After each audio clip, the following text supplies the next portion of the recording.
it's Pastor Dan from Dexter Gospel Church with another Proverbs Practical. I appreciate you watching. Today's verse tells us to watch the motives behind our labors. Proverbs 23 verse 4 says, "Labor not to be rich. Cease from thine own wisdom." We still seem to be following along with the person who was invited to eat at a ruler's table and had all of that sumptuous, extravagant food set before him. It's fine to get noticed by rulers and to be among them. It's the product of being a good worker sometimes, but it's also dangerous. And so we're getting a series of warnings. This one tells us to watch out what we work for, what our desires are. Now, our wisdom would typically tell us that it's always good to have more. And the more you have, the more good it is. Our wisdom might be smart enough to say that get-rich schemes or deception or predation aren't good ways to get rich. That's not how this guy got here before the ruler. But we should work in order to get rich. This verse, however, tells us that a desire to be rich is a terrible reason to work. The desire to be rich springs from a love of money, which the New Testament warns us strongly about.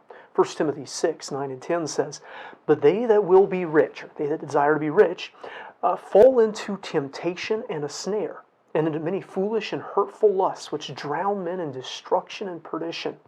For the love of money is the root of all evil, which while some coveted after, they have erred from the faith and pierced themselves through with many sorrows.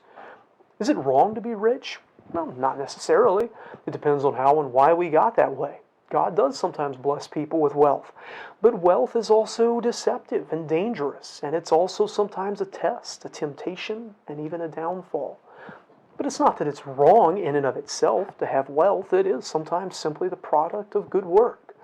So then, is hard work wrong? Well, no, absolutely not. Proverbs, along with the rest of Scripture from Genesis through the New Testament, is in favor of hard and diligent work. In fact, the early church was counseled concerning its members that if any of them wouldn't work, well, they shouldn't eat either. The problem isn't work, it's what motivates us to work. So why should we work then? Well, one reason would be to give. Ephesians 4:28 says, "Let him that stole steal no more, but rather let him labor, working with his hands the thing which is good, that he may have to give to him that needeth." Working just because we want to be rich is selfish, and it leads to other evils. Working in order to help or take care of others is selfless and generous, loving, and it leads to good for them and for us. A second good reason to work is simply for the glory of God. Whatsoever we do, we're supposed to do it heartily as unto the Lord and not unto men. Work gives us the opportunity to serve God and represent God, and it gives us the means to advance His work in this world.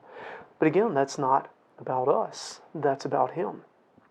So don't labor to be rich. And turn away from any thinking that makes that its goal.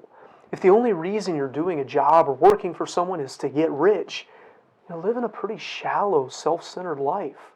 Working for the right reasons will keep you safe from dangers you might otherwise never see coming. I hope this video is a help to you. If it is, hit the like button, and if you haven't already, subscribe to our channel for more like it. Until next time, I hope you stay well and work for the right reasons.